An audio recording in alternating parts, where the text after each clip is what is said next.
Right, guys, we're going to have a serious talk about something that is in my mind a lot at the moment and that I'm worried about a lot at the moment. And that is the true cost of COVID 19, and that's beyond the financial cost of it. So let's have a chat, will we? How you all doing? How's things? I know it's a bit of a shit show at the moment globally with the coronavirus and the COVID 19. It's bad. There's no joking about it or anything like that. But I've been thinking about this a lot in the past few days, and partially due to that, like all of you, I'm in the middle of it as much as anybody else.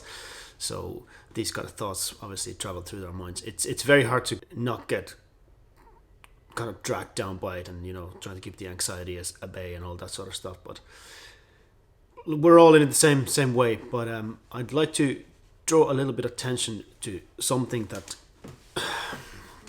we're only starting to talk about. Most people haven't talked about it much at all, and this is something that a lot of the governments could really do a lot about very, very fast. And it's very, very frustrating. Like today's, when I'm filming this, it's 25th of March. I assume I was looking at the statistics today, and I think later on today we're going to hit 20,000 deaths through the COVID-19, which is horrible. But the death toll is going to be a lot more, and it's going to be a lot more even outside of it than you think. According to the World Health Organization, and this is a horrendous figure, every 40 seconds somebody takes their own life in this world. And those figures always go up during crises, and they go up during things like the recession that we went through in 2008 and onwards. It was horrendous. And those figures are going to go up now again. And a lot of it right now, a lot of this anxiety is like, obviously there's the big health fear part of it,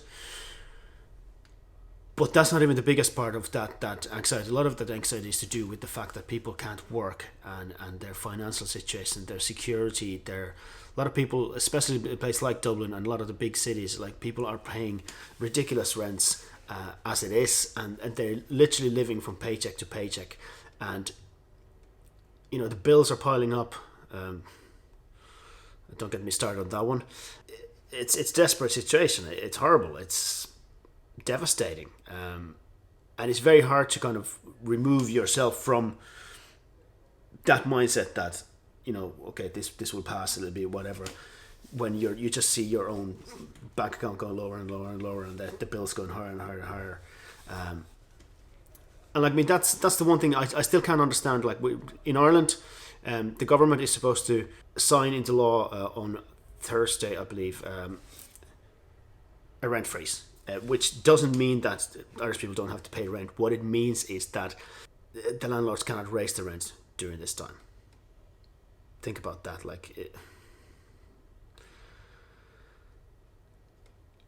All while the landlords can apply or a break in their mortgage for 3 months, which just right now kind of feels a little bit unfair situation. I'm hoping that the government kind of gets their head around this and do something more about it, because it's a devastating situation, and it's going to affect so many people.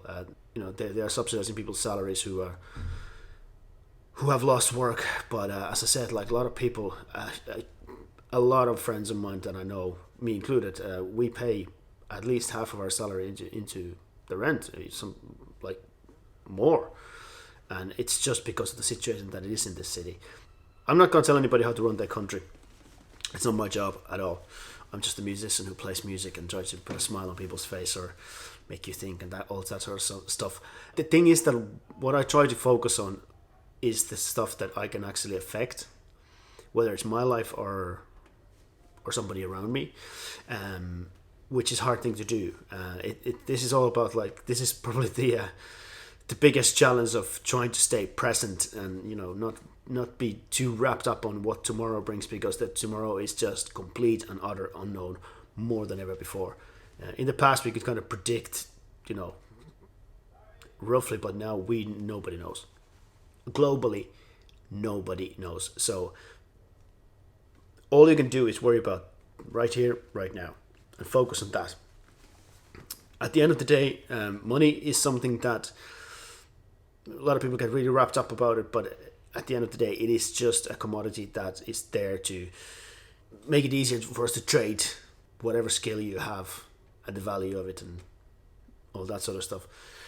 And in a way, this situation is going to make a lot of us question that system in its current form as well, and the whole idea of those who have and those who don't have. But what we can do, what we all can do, and what I suggest that all of you will do is just look out for everybody around you. Look out for everybody in your phone book. Look out for everybody in the people that you care about. Make sure that they're okay. I've been blown away by some of my friends and how, touching they've been, and people in my life, that my loved ones, and my people that I care about. And that's really, really important right now. So really try to focus on that as much as you can, because I know we all say that, we're all in this together, but more so than ever we are. And the only way we get through this is together, and, try to minimize that horrible number of losing somebody every 40 seconds due to them just feeling like they can't cope anymore, that they can't take the stress of being in this existence. It's a horrible idea. And yeah, stay safe, and please do look after each other. And I will be back with more music very shortly. So